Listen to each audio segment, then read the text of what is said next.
ማይ ጎድነስ ይሄንን ተሸክሞ ይሄ ሁሉ ውስጡ ይሄ ሁሉ ሐዘን እያለ ነው ማለት ነው እንደዚህ ቢጫወተው ይሰጥ እኔ መኖር ደክሞኛል አለች መኖር ደክሞኛል ሰርቫይቭ ማድረግ ራሱ ደክሞኛል አለች ኢንትሩሲቭ ቶትስ የሚባሉ አሉ ሐሳቦች ያስቸግሯቸዋል ሊረሱት ሲሞክሩ ይመጣባታል ህይወት ታክቶኛል ኑሮ ታክቶኛል ስትራግሉ ህይወት ትግሉ አታክቶኛልና እኔን የሚገልጽልኝ መታከት ነው አለ ሎስ በተለያየ አጋጣሚ ሰዎችን ስታገኛቸው ስለ ህይወታቸው ሲነግሩሽ አንዳንድ አገላለጻቸው ይገርመኛል ችግራቸውን የሚገልጹበት መንገድ በጣም ያስገርመኛል አሁን አንዷ ምን አለችኝ ካውንስሊንግ የሰራው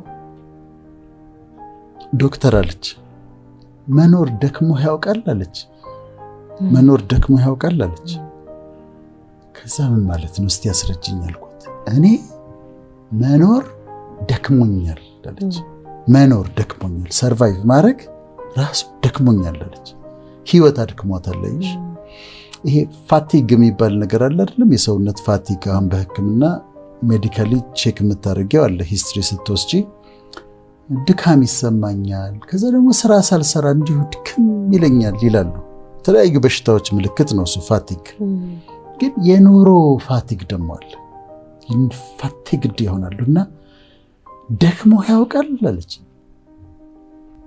ኑሮ ደክሞ ያውቃል መኖር ደክሞ ያውቃል አለች እና በጣም ተረዳኋት በጣም ተገረምኩኝ እና እንዲህ አይነት ነገሮች እንዲህ አይነት አገላለጾች ያገኛለሁ ዘሱ የበለጠ እንዳስብ ያደርገኛል የበለጠ እንዳሰላስል እንዳነብ ያደርገኛል ሌላው ሰው ደግሞ ምን አለኝ የኔን ህይወት የሚገልጠው አንድ ቃል ነው አለ ምንድነው አልኩት መታከት አለኝ መታከት ታውቃለህ አለኝ ያው መታከት በቃ ታክቶኛል ህይወት ታክቶኛል ኑሮ ታክቶኛል ስትራግሉ ህይወት ትግሉ አታክቶኛልና እኔን የሚገልጽልኝ መታከት ነው አለ እንዲህ አይነት ሰዎች በጣም ብዙ ናቸው ኑሮ የደከማቸው ደከመኝ የሚሉ ግን የማይናገሩ የታከታቸው ታክተው ያሉ በቃ እንዲህ አይነት ሰዎች አሉና ዛሬ ከነዚህ ጋር አያይዘን እናወራለን ምንድነው አሁን ባለፈው ሳምንት ያወራነው ስለ ማይንድ ነው በአብዛኛው ስለ አእምሮአችን ያወራነው እነዚህ ኮግኒቲቭ ዲስቶርሽንስን ያነሳነው የተለያዩ አእምሮ ችግሮችን ያነሳነው ግን ደግሞ ውስጠኛው እኛነታችን አለ the inner being የሚባለው ውስጠኛው እኛነታችን መንፈሳዊ የሆነው እኛነታችን ደግሞ አለ እሱ ነው ልብ እንደዚህ የምንለው እና ስለሱ ደግሞ ማውራት አለብንና የልብ ስብራት እናወራለን የተሰወረ ሐዘን እናወራለን መጨረሻ ላይ ደግሞ የተሰለቸ ኑሮ እናወራለን በእነዚህ ሶስቱ ከፋፍለን ለተመልካቾቻችን በጣም የሚጠቅም ነገር እንሰጣለን ብዬ አምናለሁ ይሄ ችግር የነሱ ብቻ ይመስላቸዋል ይሄ እንዲህ አይነት ስሜት የሚሰማቸው እነሱ ብቻ ይመስላቸዋል አሁን እቺ ሴት ከሷ የተለየ ማንም ሰው ይሄን ኤክስፒሪየንስ ያደርጋል ብላ አታስብ ግን እኮ ኑሮ አደከመኝ ችግሮች አሉብኝ ማለትና አሁን ልክ አንቺ እንዳልሽው እሷም እንዳለችው መኖር ደከመኝ ማለት የተለየ አገላለጽ መኖር ልካ ይደክማል አሁን ይሄ ላይፍ ፋቲግ ነው አይሽ አሁን በህክምና ምንለው ፋቲግ አለ ሳይሰሩ መድከም ይሄኛው ደግሞ የኑሮ ፋቲግ ነው የኑሮ በቃ መኖር ሲደክምሽ ማለት ነውና ብዙ ተመልካቾቻችን እዛ ውስጥ ይኖራሉ ስለዚህ ዛሬ የምንፈትሸው የትኛውን መሰለሽ ውስጠኛውን እኛነታችንን ውስጠኛውን ልብ የሚባለውን ውስጠኛ ማንነት የሚባለውን ነው ዛሬ ደግሞ የምንፈትሸው እና ለተመልካቾቻችን በጣም ይረዳል ብዬ አምናለሁ መጀመሪያ አሁን ልብ ስንል ይሄ በግራ በኩል አናቶሚካሊ ያለው ደም የሚረጨው እሱን አካል ማለታችን አይደለም እሱ ይሄ እጅሽን ነው የሚያክለው በሌፍት ሳይድ ነው ያለው የራሱ አናቶሚ አለው እኛ አሁን ልብ ሲባል ግን ውስጠኛ ማንነታችን ማለት ነው የውስጥ ማንነታችን ዋነኛው ማንነታችን ደግሞ እሱ ነው የሚገርመው ሰው ቦዲ ያለው አካል አለው ነፍስ አለው ሶል ከዛ ስፒሪት አለው ውስጠኛው ዋነኛ ትኩረት የሚሰጠው እንደውም ለሱ ነው ከአእምሮ ጋር እና ልብ ይሰበራል ሰዎች ልባቸው ይሰበራል በተለያየ ምክንያት ልባቸው ሊሰበር ይችላል አንዳንድ ጊዜ ያልጠበቁት ከባድ ሐዘን ይገጥማቸዋል ሎስ ሳያስቡት እናታቸውን ሲያጡ፣ ሳያስቡት አባታቸውን ሲያጡ ልባቸው ይሰበራል። በተለይ እኔ ልብ ስብራት ከባባዶቹን ያየሁት ልጅ ያጡ ሰዎች ናቸው። ልጅ ያጡ ሰዎች የልብ ስብራታቸው እጅግ ከፍተኛ ነው። በጣም ነው የሚጎዱት። እርግዝና ላይ ሆነው ሊወልዱ ደርሰው እንደዚህ አይነት ነገር ሲፈጠርባቸው ልብ ይሰብራል እና ድንገተኛ ሐዘን ልብ ይሰብራል። ያልጠበቁት ሐዘን አንቺ ሰውን አስታመሽ፣ ቤተሰብን አስታመሽ፣ ኤክስፔክት አድርገሽ ከዛ ሊሆን እንደሚችል ኤክስፔክት አድርገሽ ስትዘጋጅ ሌላ ነገር ነው። ግን ሳያስቡት በድንገት ሲሆንባቸው ግን በጣም ልብ ይሰብራል። በጣም እና ይሄ ድንገተኛ ሐዘን ልብን ይሰብራል። ሰዎች ደግሞ አግኝተው ሲያጡ የነበራቸውን ነገር በድንገት በእሳት አደጋ ኦቨርናይት ነዶ ሲያገኙት፣ በመኪና አደጋ ያላቸውን ነገር ሲያጡ፣ በተለያዩ አደጋዎች አግኝተው የተወሰነ ኑሮ የነበራቸውን ነገር ሉዝ ሲያደርጉት እሱ ልብ ይሰብራል። ኢቭን በስራውም ዓለም የነበራቸውን ፖዚሽን ሴኪዩር አድርገው ይሄ ኑሮዬ ነው ስራዬ ነው ብሎ የያዙትን ነገር እሱን ሲያጡ ልባቸው ይሰበራል። አተርፍበታለሁ ብለው አስበው ተስፋ አድርገው ዕቃ ከውጭ አምጥተው ከዛ ኪሳራ ሲደርስባቸው ልባቸው ይሰበራል። የተለያየ ነገር ነው። አግኝቶ ማጣት ልብን ይሰብራል። ከዛ ደግሞ ሪጀክሽን፣ ሰዎች ሪጀክት ሲያደርጉሽ፣ ሲያድሙብሽ፣ አሁን አድመውባቸው እነሱ ሪጀክት ሲያደርጓቸው፣ እነሱ ሰርክል ሰርተው ጓደኛሞች ሆነው እሷን አውጥተው ለብቻዋ ባይተዋር ሲያደርጓት ልቧ ይሰበራል። ያልጠበቀችውን ያላረገችውን ነገር ሲያወሩባት፣ ኤክስፔክት ከጓደኞቿ የማትጠብቀውን ነገር ሐሜት ስትሰማ ሲጎዷት ሀርት ያደርጋል እና ልብ ይሰብራል። ሪጀክሽን ሌላው ፋክተር ነው፣ ልብ የሚሰበርበት ነው። ሌላው አምኖ መከዳት። ሰው ታምኛለሽ፣ ከዛ ያምኑና ለምሳሌ አብረው ቢዝነስ ይጀምራሉ። ከዛ ሙሉ በሙሉ ሲክዷቸው ባልተፈጠረ የቱ ጋር ነው የሰጠኸኝ፣ የቱ ጋር ነው የተስማማ ነው፣ መቼ እንደዚህ ተባብለን እናውቃለን ብለው ሲሉ ልብ ስብራት ያመጣል። የልብ ስብራት ያመጣል። በፍቅር ግንኙነት ቢትሬ ሲደረጉ ለምሳሌ ፍቅረኛሞች የሆኑና ከዛ እሱ ከሌላ ሴት ጋር ይሄድና ስለዛ ስትሰማ በሌላ ሴት እንደለወጣት ስትሰማ ትጎዳለች። ልብ ስብራት የውስጥ ጉዳት ማለት ነው። ሌላ የሆነ የሚሰበር ዕቃ አለ ማለት ሳይሆን የውስጥ ጉዳት ነው። ከዛ ብሮከን ሃርትድ ትሆናለች። አልጠበቀችም፣ ቢትሬ አድርጓታል። ያልጠበቀችውን ነገር አድርጎባታል። ከዛ ይጎዳታል።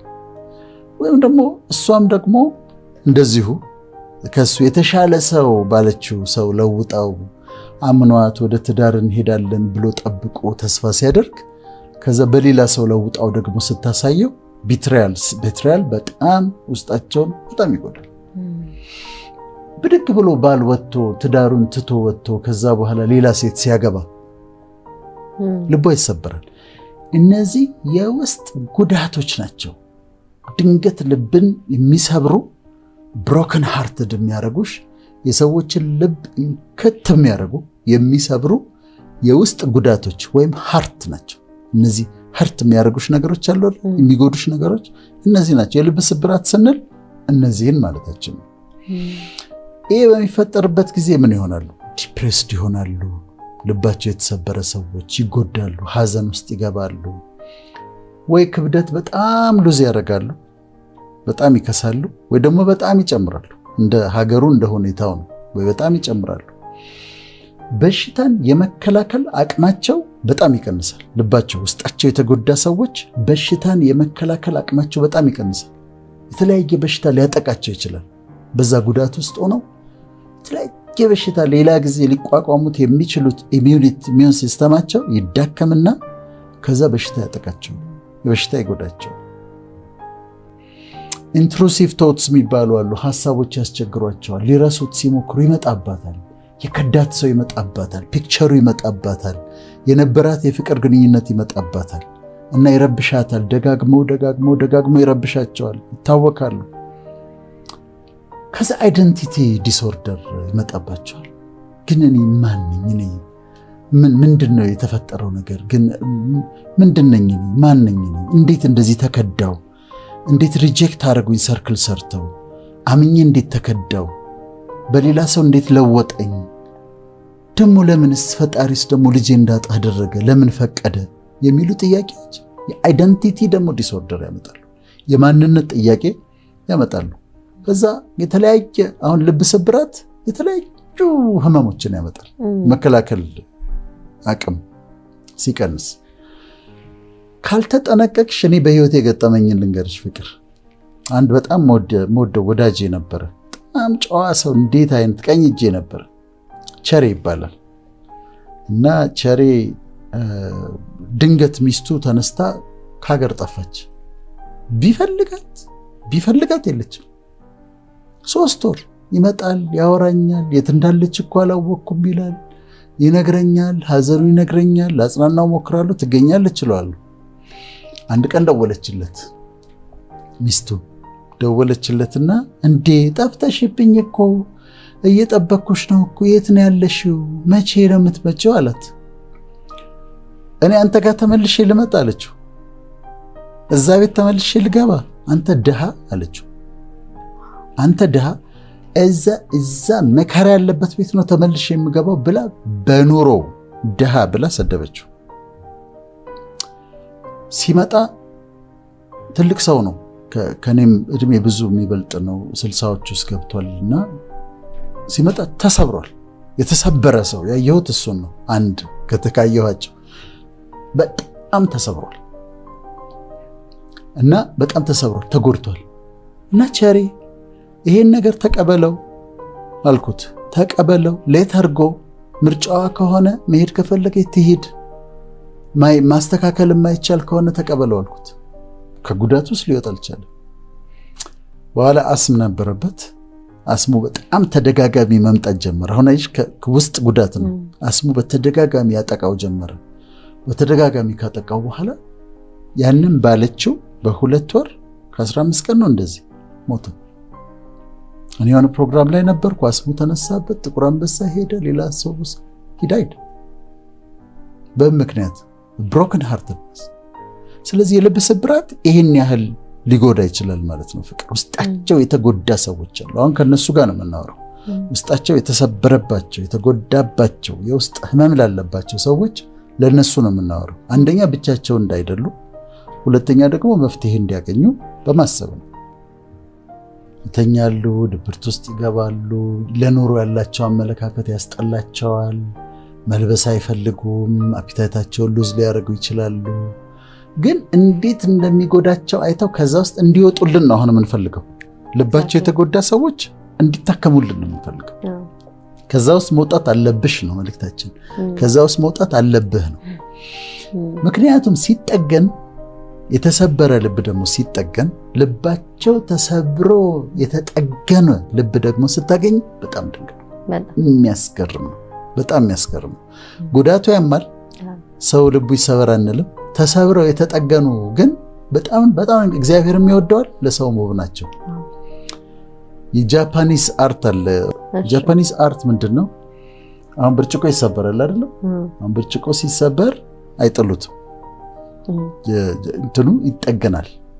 የተሰበረው ልክ ስብራቱ መስመሩን ተከትለው ይጠግኗታል ከዛ ምን ይሆናል መሰለሽ የተጠገነው ብርጭቆ ወይም ሸክላ ከመጀመሪያው ከኦሪጂናሉ ይልቅ ጠንካራ ነው አንደኛ ጠንካራ ነው ሁለተኛ በጣም ያምራል በውበት ከኦሪጂናሉ ካልተሰበረው ልቅ ያምራል ሶስተኛ በጣም ውድ ነው ኪንሱጊ አርት ነው የሚባለው የኪንሱጊ የጃፓኒስ ኪንሱጊ አርት ይባላል እና ካልተሰበረው ብርጭቆ ይልቅ ተሰብሮ የተጠገነው ብርጭቆ በኪንሱጊ አርት የተጠገነው ብርጭቆ የበለጠ ጠንካራ ነው የበለጠ ውብ ነው የበለጠ ውድ ነው ኤክስፔንሲቭ ነው አዲሱ ርካሽ ነው ተሰብሮ የተጠገነው ግን ውድ ነው አርት ነው እኮ አርት ነው እና የተሰበረ ዕቃ አይጣልም በሱ በኪንሱጊ አርት እንደውም በጣም ያምራል ቆይ እና ያለን እዛ ላይና እንዲህ በጣም 2-3 ቦታ ነው የተሰባበረው በኪንሱጊ አርት ገጥመውት ስትመለከች በጣም ያምራል እነዚህ ልባቸው የተሰበረ ወገኖቻችን ልባቸው ከተጠገነ በኋላ እንዴት አይነት ፐርሰናሊቲ እንዳላቸው መመናች። ፕራይድ የለባቸውም፣ ሊኮሩ አይችሉም፣ ሀምብል ናቸው፣ ስብር ያሉ ናቸው፣ ፍቅር የተሞሉ ናቸው። ፔንን ያውቁታልና ያንቺ ፔን ይገባቸዋል። ሀርት መሆን ምን ማለት እንደሆነ ይገባቸዋልና መጉዳት ማለት ምን እንደሆነ ያውቃሉ። ስለዚህ ሲጠገኑልን፣ ልባቸው ሲጠገንልን፣ ካሉበት ሲወጡና ሲጠገኑ የበለጠ ውድ፣ የበለጠ ውብ፣ የበለጠ ጠንካራ ነው የሚሆኑት። ለብዙ ሰዎች መጽናናት እና እኔ ሰዎችን አይቼ ፍቅር ተሰብረው እንደነበረ በህይወታቸው ስብራት ገጥሟቸው እንደነበረ ተሰብረው የተጠገኑ እንደሆነ ማወቅ ይችላሉ። በቃ ታውቂያለሽ፣ ስብር ያሉ ናቸው፣ ትሁት ናቸው፣ አንደርስታንዲንግ ናቸው፣ ላቪንግ ናቸው። እና የልብ ስብራት ይሄ ነው እና በጣም በጣም ድንቅ ነገር ነው ማለት ሲፈወሱ ሲድኑ አሁን ካሉበት ፔን ሲወጡ በጣም ድንቅ ሰዎች ነው የሚሆኑት። ታገኛቸዋለሽ። አሁን በፍቅር ቢትሬይ ተደርጋ ከዛ ልቧ ተሰብሮ ድና ያለች ሴት ልዩ ነች። ያለውን አግኝቶ ያጣውን ነገር ደግሞ መልሶ ያገኘ ልቡ የተጠገነ ሰው ልዩ ናቸው። በጣም ነው የምወዳቸው ምክንያቱም ባህሪያቸው በጣም አስገራሚ ነው። ምንድነው አንድ ጊዜ አንስተነዋል የሆነ ፕሮግራም ላይ ማቅ ይለበሳል። አሁን በእስራኤሎች ደንብ ሐዘን ሲገጥማቸው በልብሳቸው ላይ ማቅ፣ ጥቁር ማቅ ይለብሳሉ። አንዳንዱ ከበግ ፀጉር ከፍየል ፀጉር ነው የሚሰራው። ማቅ ይለብሱና ጥቁር ልብስ ይለብሱና እላያቸው ላይ አመድ ይነሰንሳሉ። የሐዘናቸው የመጨረሻ መገለጫ ነው። ይሄ ግልጽ ነው። አንዳንድ ጊዜ ግን ምን ይሆናል? ከላይ ሳይሆን ማቁን የሚለብሱት በውስጥ ነው። እንደዚህ ለብሼ የለ ከውስጥ ግን ማቁን ለብሰዋለሁ። ውስጥ የተደበቀ ነው። አንድ ጊዜ የመርዶኪዮስ አድርጓል እንደዛ። መርዶኪዮስ እንደዛ ማቅ ለብሷል። የእስራኤል ንጉሥ በጣም ረሃብ የነበረበት ጊዜ ነበረ። በሰማሪያ ረሃብ በቅዱሱ መጽሐፍ ቅዱስ ላይ እና ረሃብ ሆኖ ባለበት ምንድነው የዶሮ ኩስ የእርግብ ኩስ ይሸጣል፣ የአህያ ራስ ይሸጣል። ሰዎች ልጃቸውን መብላት ጀምረዋል። ከዛ አንድ ቀን እርዳኝ አለችው አንዲት ሴት ጮኸች። ከዛ ከምኑ ነው ረዳሽ? ካውድማው ነው ከመጥመቂያው ነው? የለም ምንም ነገር ምን ረዳሽ ያለው ሲል ኬዙን ነገረችው። ትናንትና የኔን ልጅ በልተን ነበረ ከጓደኛዬ ጋር፣ ዛሬ ደግሞ የሷን መብላት ነበረብናለች። በጣም የሚያሰቀቅ ታሪክ ነው። ከዛ ንጉሱ ልክ የክብር ልብሱ እንዳደረገ ነው። በኋላውን ልብሱን ቀደደው። ልብሱን ሲቀደው በውስጥ በኩል ለካ ማቅ ለብሷል፣ ጥቁር ማቅ ለብሷል። እና እነዚህኛዎቹ ደግሞ ያ ውስጣቸው የተጎዳለ፣ እነዚህ ደግሞ ከውጭ ዘንጠው በውስጥ በኩል ግን ማቅ ለብሰዋል። ውስጥ በኩል የሐዘን ልብስ ለብሰዋል። ከላይ አምሮባታል፣ ተውባለች፣ ፊቷን ተሰርታለች፣ ሜካፖ፣ ዝነጣዋ። ውስጥ ግን የለበሰችው ጥቁር ልብስ አለ። የውስጥ ግን ሐዘን አለባት። ማቅ ግን ውስጡ አለ፣ ከላይ የማይታይ ማለት ነው። አሁን እንዳልሽው በሳቅ የተሸፈነ እኔ ያጋጥሙኛል። ልክ እንደዛ አይነት ሰዎች በጣም በቃ መጥቶ የሚያስቅ የሚያጫውት ኤንቫይሮንመንቱን የሚለውጥ ፈን የሚያመጣ ምናምን ሆኖ በቃ የሰው ሁሌ ደስተኛ ነው ትያለሽ። ወይ ቁጭ ብለሽ ስታወሪው ወይ አንድ ቀን የሆነ አጋጣሚ ሲመጣ ግን ውስጡ ያለውን ሐዘን ታያለሽ። ማይ ጎድነስ ይሄንን ተሸክሞ ይሄ ሁሉ ውስጡ ይሄ ሁሉ ሐዘን እያለ ነው ማለት ነው እንደዚህ ቢጫወተው ይሄ ሰው ታያለሽ። ወይ ፍልቅልቅ ትሆናለች፣ ትስቃለች፣ ትጫወታለች፣ ምናምን እንደዛ ታያታለች፣ ትዘንጣለች። ብታዋሪያትም አትገልጽልሽም። ግን በካውንስሊንግ ቁጭ ብለሽ የምትነካበተናለች። እሷን ስትነኪ ግን ታወርደዋለች እንባዋን። ለምንድን ነው? የተደበቀ የተሰወረ ሐዘን ስላለ። እነዚህ ደግሞ ያለባቸዋል። እነዚህም ከሐዘን ከደረሰባቸው ሐዘን ግሪፊንግ ፕሮሰስ አለው አይደለም? ሾክ፣ ዲናያል፣ ባርጌ እንደዚህ የሚል ፕሮሰስ አለ። በዛ ፕሮሰስ ውስጥ ሳያልፉ ይቀሩና ሳይቀበሉት ቀርተው ሐዘኑ እንደዛ ልብስ ይሆንባቸው። አንዳንድ ጊዜ ስራቸውን አይወዱትም። የሚያመናጭቅ አለቃ ይኖራል፣ የሚያሽሟጥጥ አብሮ ሰራተኛ ይኖራል። ግን ስራ መቀየር አትችልም። እዛ ስራ መሄድ አለባት፣ እዛ መስሪያ ቤት የግድ አለቃው ያበሳጫታል፣ ይንቃታል፣ ያመናጭቃታል። አብሮ ሰራተኞቿ ጥሩ ትሪት አያደርጓትም። ስለዚህ ሀዘንተኛ ነች። እነዚህ እኮ ሀዘንተኞች ናቸው። ስራዋ ትሄዳለች፣ ግን ሁሉ ጊዜ ሀዘንተኛ ነች። በቃ ቀር እያላት ነው የምትሄደው፣ ቀር እያላት ነው የምትመለሰው። በሀዘን ነው የምትውለው። ደስተኛ ያልሆኑበት ሪሌሽንሺፕ አቢዩዝ ያለበት ፍቅረኛሞች ኢቭን ባለትዳሮች ሆነው በቃ ዝም ብላ ችላ ደግሞ የምትኖራለች። ዝም ብላ ወይ ስለ ልጆቼ ብላ ወይ በቃ ይሁና ብላ የምትኖራለች። ግን ውስጧ ግን ሀዘን አለ። ጌትዬ ወደ ፍቅሬ ምናምን ልትል ትችላለች። በሉ እስቲ ትልሻለች። ቤቷ ስትገባ በሉ እስቲ ጠጡ እስቲ የኔ ጌታ እንዴት ነህ እስቲ ብላ ጠጣ ትላለች ባሏን። ውስጧ ግን ሀዘን አለ። ውስጧ ግን ጥቁር ልብስ አለ። ልታስተካክለው ያልቻለችው ነገር አለ። ተቀብላው ዝም ብላ የምትኖረው ማለት ነው። አልተነጋገሩበትም። ባልየው ደግሞ እንደዛ ሊኖረው ይችላል። በተቃራኒ ሌላ ቤት ደግሞ ባልየው ደግሞ የማይወዳቸው ነገሮች ኖረው መለወጥ አቅቶት ዝም ብሎ ሀዘንተኛ ሆኖ ደግሞ ይኖራል። እነዚህ ከሪሌሽንሺፕ ጋር የተያያዙ ነው። ሌላ ራስን ካለመቀበል የተነሳ ራስ አይደንቲቲን ካለመቀበል፣ ይሄ በልጅነት የተነገራቸውን ነገሮች ይዘው እንዲነሽ እንዲያነሽ ፉንጋነሽ ባሪቾ ምናምን ተብለው ያ ፊዚካል አፒራንሳቸውን ካለመቀበል የተነሳ ደግሞ በቃ ሁሉ ጊዜ በህይወት ዘመናቸው ሁሉ ጥቁር ልብስ ለብሰው የሚኖሩ አሉ። አንድ ጊዜ አንድ ጓደኛዋ ወይ ቦይፍሬንዷ የነበረ ሰው የነገራትን ነገር ይዛ ተቀብላው ራሷን መቀበል ተቸግራ የራሷን ዩኒክ፣ እያንዳንዱ ሰው ዩኒክ የሆነ ቢዩቲ ያለው እያንዳንዱ ሰው ውብ ነው። ያንን መቀበል አቅቷት የሆነ ሰው የነገራትን ነገር የሆነ ቦይፍሬንድ ያላትን ነገር ይዛ ከዛ በኋላ ተቸግራ የምትኖር ራሷን መቀበል ተቸግራ ሀዘንተኛ ሆና የምትኖር ደግሞ አለች። ያዩታል እነሱ። ሌላ ደግሞ ስኬትን ማጣት፣ ስኬት ማጣት ይለፋሉ ሰክሰስፉል ለመሆን ይሞክራሉ አልሆናለኝ ሲሉ በቃ ልሳካ ደፋ ቀና ብለው ወጥተው ገብተው ወድቀው ተነስተው ታግለው ኑሮን ማሸነፍ ሲያቀታቸው፣ ለውጥ ማምጣት ሲያቀታቸው እነሱ ደግሞ የውስጥ ልብስ ጥቁር ልብስ ይለብሳሉ። ከነዚህ ደግሞ የተለየው ከፈጣሪ ጋር መስማማት ሲያቀታቸው፣ ፈጣሪን ያኮረፉ ሰዎች በጣም ከባድ ኖሮ ነው የሚኖሩት። በጣም ከባድ። ወዴት ይሄዳል? ዳዊት እኮ ብሎ ወደ ሰማይ ብሄድ በዛ አለ፣ ወደ ታች በወርድ እዚያ አለ፣ በሁሉ ጋር አለ። የት ትሄጃለሽ? ከሱ ጋር ተጣልተሽ ከሱ ጋር ይኳረፉና በተለያየ ምክንያት እሱን ይቀየሙና ከሱ ጋር ያላቸው ሪሌሽንሺፕ ደግሞ ይበላሽና ሀዘንተኛ ሆነው ይኖራል። በህይወታችን ብሪፍ ለሆኑ ወራት ለተወሰነ ጊዜ የምንቀየምበት የምናኮርፍበት ጊዜ አለ። እኔ ግን ምን ሆንኩኝ መሰለሽ? አንድ ጊዜ ልክ እንደበደለኝ አሰብኩኝ። ከዛ እንደበደለኝ እንዴት እንደዚህ ታረቀኛለህ እንደዚህ አልኩኝ። ቆይቶ ነገሮችን ሳያቸው እሱ ልክ ነበረ።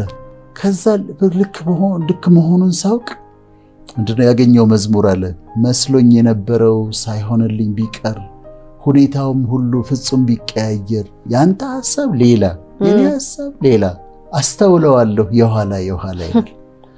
ከዛ የሆነ ካለፈ በኋላ ሳየው እና እንዴት ውብ አድርጎ እንደሰራው በጣም እንዴት አሳምሮ እንደሰራው ሳየው አፈርኩኝ።